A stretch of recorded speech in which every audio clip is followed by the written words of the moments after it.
주방에는요, 굉장히 위험한 요소들이 많죠. 불을 쓴다거나 또 이렇게 칼을 쓴다거나 해서 위험한 상황들이 많은데 이럴 때 수평적 요소가 필수적으로 필요하다는 얘기죠.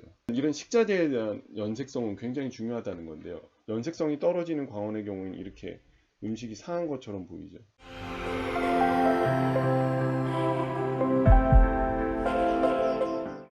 주방 조명 연출법 필수 원칙 3가지.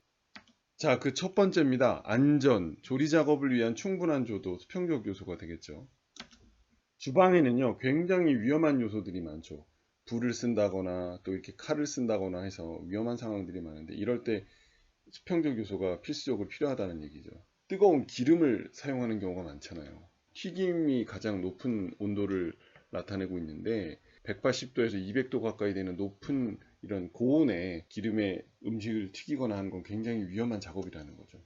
주방 조명은요, 일반 가정용 조명을 설계할 때 가장 높은 조도와 연색성이 필요합니다. 칼을 쓴다거나 또는 식자재의 그 신선함을 판단할 수 있는 어떤 정확한 기준이 돼야 되잖아요. 그래서 조명으로서 그걸 판단하기 위한 높은 조도와 연색성이 꼭 필요하다는 거죠. 자, 조리 작업을 위해서 충분한 조도가 필요한데요. 이렇게 구석구석 조리면을 밝게 잘 밝혀주는 게 필요하다는 거죠. 자, 그래서 이렇게 가로로 긴 이런 라인 램프를 주로 사용하고 있는데 이렇게 해서 구석구석 어둡지 않게 잘 밝혀주고 사용하게 되죠. 위에 보면은 전반 조명으로 사용된 조명이 있죠. 근데 이 아래쪽에 음영이 지지 않으려면 작업면 가까이 조명을 설치하는 게 노하우가 될 수 있습니다. 그래서 이건 수평적 요소고요. 200에서 350 룩스는 최소한 필요합니다. 그래서 아무리 낮아도 200 룩스는 확보해 주시고 그렇게 설계해 주시면 될 것 같아요.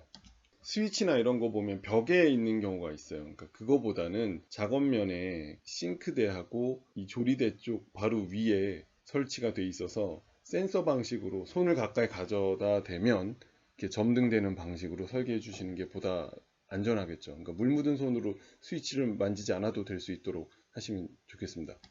주방에요, 전반 조명이 필요해요. 그러니까 조리대, 싱크대 쪽이 이게 작업면이 되잖아요. 주방에서는. 그러니까 이 조리대를 환하게 밝혀주기 위해서 방향성이 강한 빛이 위에서 아래로 내려오게 되면 주변부는 너무 어두워지는 경우가 많잖아요. 그래서 전반 조명으로 조명을 확보해 두는 게 필요하죠. 이렇게 직접 조명으로 위에서 아래로 내려오는 타입도 있고 코브 방식으로 주방의 선반 위에 설치하는 경우도 있습니다. 그래서 이런 설계를 하시게 되면 굉장히 편안한 주방의 조리 작업용 조명이 되겠죠. 그러니까 이건 아예 인테리어 설계 시작하면서부터 이런 방식을 채용하면 좋겠죠. 자, 이런 전반 조명이 없으면 이 공간의 긴장도만 굉장히 높아져 버리는 이 검찰청 취조실 같은 조명이 됩니다. 전에도 이런 거 한번 설명드렸죠. 조리 작업을 위해서 충분한 조도를 확보를 해주는 그 사례를 좀 보여드릴게요. 아까 말씀드린 대로 작업면, 조리대를 밝혀주기 위한 조명 위에 천정 쪽에 이런 조명을 설치하는데 이건 1200 정도 띄워주는 사례입니다. 다운라이트 2개로. 요거는 싱크대 바로 위에, 조리대 바로 위에 2개를 설치하는데 배광이 좀 좁아요. 그래서 이 테이블면을 보다 직접적으로 집중해서 밝혀주는 방식으로 설계된 사례입니다. 등 간격 사이는 800 정도 떨어져 있습니다. 간접광으로 콥으로 설계하는 경우들이 있는데요. 제가 이 예시를 들어둔 내용을 보시면 150밖에 안 돼요. 그러니까 광원부에서 천정, 빛이 이렇게 분산돼서 퍼지는 간격이 150밖에 안 돼요. 그러니까 굉장히 좁죠. 이렇게 좁아질 때 광원부에서 천정까지의 충분한 빛을 확산해 줄 공간이 충분하지 않을 때 생기는 문제들에 대해서 제가 예전에 간접광 설계할 때 말씀드린 게 있어요. 그래서 슬림형 광원을 선택하시고 라인 램프의 경우에는 1cm 미만의 두께, 그러니까 굉장히 얇은 타입이죠. 그런 타입을 가능한 한 1cm 미만의 두께가 두껍지 않은 광원을 사용해서 코브 조명을 사용하시고요. 배광이 가급적이면 이렇게 넓게, 이거 지금 굉장히 넓죠. 넓게 퍼져야 자연스럽게 이렇게 퍼진다는 거죠. 이렇게 빛의 그라데이션이 자연스럽게 나올 수 있도록 여러분들이 전문적인 설계를 하시고자 하면 배광 곡선을 제공해주는 좀 신뢰할 수 있는 제품을 선택하시는 게 가장 좋을 것 같아요. 자, 그래서 간접 조명 관련해서는 조명 디자인 036, 037, 038 이 세 편을 보시면 간접 조명에 대해서 충분히 이해를 하실 수 있을 겁니다. 그 실내 공간 조명 설계할 때 가장 많이 나오는 내용들이죠. 필수적으로 이걸 알아두시는 게 필요합니다. 자, 두 번째입니다. 위생, 높은 연색성이 필요하다는 거죠. 그래서 식자재의 신선도를 위해서 위생을 위한 높은 연색성이 필요합니다라는 이야기입니다. 자, 식탁 조명의 가장 큰 목적은 식사를 하기 위함이죠. 그리고 대화를 하는 거고. 그래서 밥만 먹는 게 아니라 소통을 하기 위한 빛이잖아요. 아늑하고 쾌적한 밝기감을 전체적으로 확보해 주는 거 중요합니다 말씀드렸었고, 대화를 위해서, 두 사람이 대화를 하기 위해서 커뮤니케이션이 중심이 돼야 되는데 입체적 요소가 중요하게 작용합니다 설명드렸어요. 그래서 즐거운 식사를 하기 위한 그 요리, 이 음식물에 대한 그 집중할 수 있는 조명도 필요하다는 얘기고요. 그때 필요한 게 이런 연색성이라는 거예요. 그 식자재가 신선한지, 음식이 보다 먹음직스럽게 잘 연출되어 있는지, 이런 음식의 맛과 식욕을 돋구는 시각적 만족도를 높이기 위한 조명이 필요하다는 거고요. 그래서 연색성이 중요하고, 그 다음에 배광이 중요하죠. 빛이 어느 정도로 잘 퍼지냐, 그래서 그 요리를 어떻게 더 보다 잘 보여줄 수 있느냐를 조명으로 연출해 줄 필요가 있다는 거죠.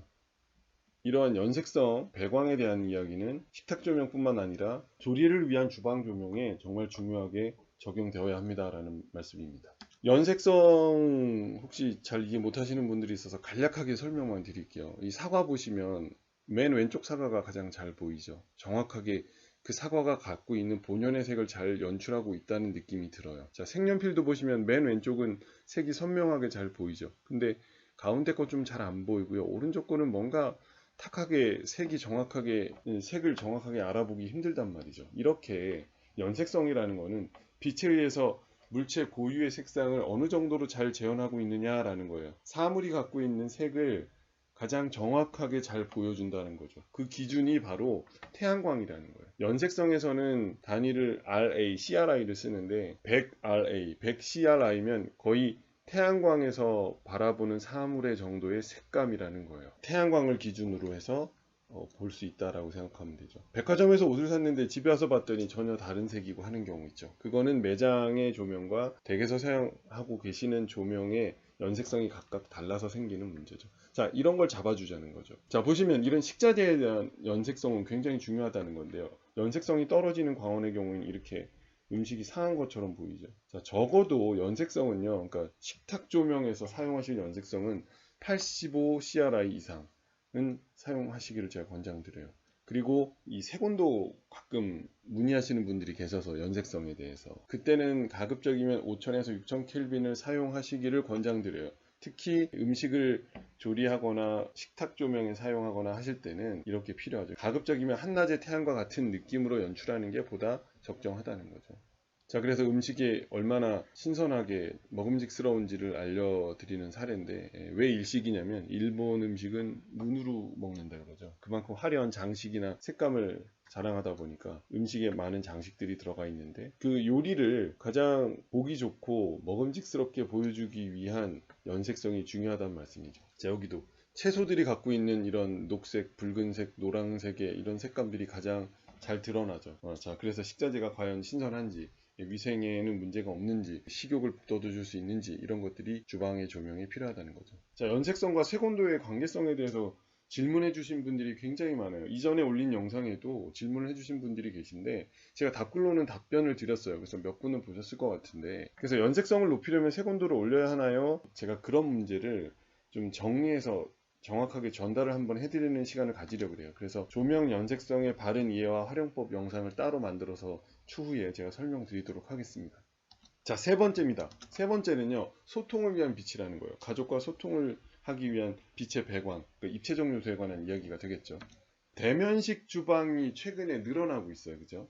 그러니까 이렇게 요리를 하고 있는 분이 앞에 그 식사하시는 분하고 얼굴 마주 보면서 음식을 만들거나 뭐 하는 경우에 이런 설계들을 많이 최근에 적용을 하고 있는데요. 이럴 때 어떻게 설계하는 것이 중요하냐 이거죠. 자, 보시면 여기 다운라이트가 설치되어 있어요. 그죠? 이렇게. 그래서 이게 점등이 이렇게 되어 있는 상태예요. 조리대, 작업대를 위한 빛이 이렇게 확보되면서 빛의 수평적 요소가 확보가 되겠죠. 요리 작업을 위한 빛이 형성이 되고요. 조리대 싱크대 조명이 쾌적한 요리 작업을 위한 수평적 요소가 확보되어 있고요. 그 다음에 이건 수익적 요소가 돼요. 그죠? 여기 지금 코브 방식으로 설계가 되어 있는데 이런 간접 조명의 역할은 수익적 요소라고 설명드렸었죠. 그래서 이것은 전반 조명의 역할을 하죠. 이 공간에 대한 전반적인 빛의 밝기감을 확보를 해주고요. 그 다음에 강한 그림자를 막게 되겠죠. 이런 게 있으면서 만약에 요거 두 개만 키면 또 말씀드리지만 검찰청의 그 너무 공간의 긴장도가 높은 그런 빛의 환경이 연출되겠죠. 그걸 좀 막아보자는 거죠. 자, 그래서 소통을 위한 빛은 당연히 수평적 요소와 수익적 요소가 확보되니까 형성이 되겠죠. 그래서 이런 소통을 위한 빛, 입체적 요소는 수평적 요소와 입체적 요소가 같이 있을 때 확보됩니다 라고 설명드렸었죠. 식탁 조명에서도 이렇게 입체적 요소로 중요하게 적용할 수 있습니다 라는 거예요. 자, 주방에서 요리를 하고 있는 분 또는 이쪽 벽면이라고 생각해도 좋아요. 이쪽 벽면에서 또 여기 있는 사람이 안쪽에 거실 쪽을 바라볼 때 요즘은 이렇게 리빙하고 다이닝하고 키친이 하나의 시선으로 잘 통할 수 있도록 설계된 사례가 굉장히 많죠. 그러니까 대면식 주방이 늘어나고 있는 거고요. 여기 요리하고 계신 분의 입장에서 또는 이쪽 벽면으로 봤을 때도 시선이 저 안으로 통할 수 있게 되는 거죠. 그리고 앉아있는 뭐 가족 구성원들과의 이런 대화를 위해서, 이런 소통을 위해서 이런 공간들이 필요한데요. 시선이 이렇게 소통할 수 있다는 거죠. 그 다음에 식탁 쪽에 앉아있는 사람의 입장에서도 이 안쪽으로 볼 수 있다는 거고요. 이런 식으로 소통을 위한 입체 배경이 필요하다는 거죠. 주방에 조리대, 싱크대에 이런 국부 조명을 설치하잖아요. 여기 전반 조명이 뒤에 설치되어 있고, 이렇게 설치를 하실 때 빛의 배광이나 조명 기구를 한번 자세히 알아볼 필요가 있다는 거죠. 자, 여기서 나오는 빛은 가급적이면 거실 쪽으로 빛이 들어가지 않게 설계하는 게 좋다는 거예요. 눈부심을 막기 위해서. 조리대, 싱크대에 빛을 보다 집중시키자는 거죠. 자, 그래서 보면 조명 기구가 이쪽으로는 안 나와 있어요. 그죠? 발광면이. 그래서 이 안쪽으로만, 요리하는 사람 작업 쪽으로만 이렇게 발광할 수 있게 설계가 이미 돼 있고, 이렇게 배광도 이런 식으로. 자, 그래서요, 이렇게 바깥쪽으로, 거실 쪽으로 나가는 빛은 들어가지 않도록 설계하는 게 보다 바람직하다라는 말씀입니다. 이쪽 식탁에 앉아 있는 사람이 봤을 때 여기 사람이 있든 없든 이쪽 벽면이 보이잖아요. 이쪽 벽면이 환하게 밝다라는 건 시선적으로 공간이 넓게 보이는 효과가 있죠. 이쪽 주방 쪽에서 계신 분 또는 주방 쪽에서의 시선은 이쪽 거실 쪽으로 향하고 있고, 마찬가지로 거실 쪽의 시선 또는 식탁 쪽의 시선도 주방 쪽으로 향할 수 있다는 거죠. 자, 이렇게 형성이 되어 있을 때 거실, 식탁, 주방, LDK 시선은 서로 소통, 연계하는 게 중요합니다라고 말씀드렸었고, 그 다음에 주방 쪽 벽면, 이쪽 벽면하고 조리대 작업 조명으로서 밝기감이 확보되어 있죠. 그러니까 거실 쪽에서 바라봤을 때 주방 쪽이 밝게 보인다는 거죠. 그렇게 되면서 공간의 확장감은 올라가게 되죠. 이때 중요한 건 식탁 조명은 별도로 설계를 하셔야 되고요. 아까 방금 요 이전에서 설명드렸다시피 주방 조명이 이 안쪽으로, 그러니까 거실 쪽으로 또는 식탁 쪽으로 가급적이면 간섭이 되지 않게 배광에 신경 써주십시오 라고 설명드렸어요. 자, 그렇게 조명을, 이 주방 조명을 보다 디테일하게 설계하기 위해서 레일 조명, 그래서 배선 덕트라고 하죠. 이런 스폿라이트하고 같이 해서 설계하는 경우가 많아요.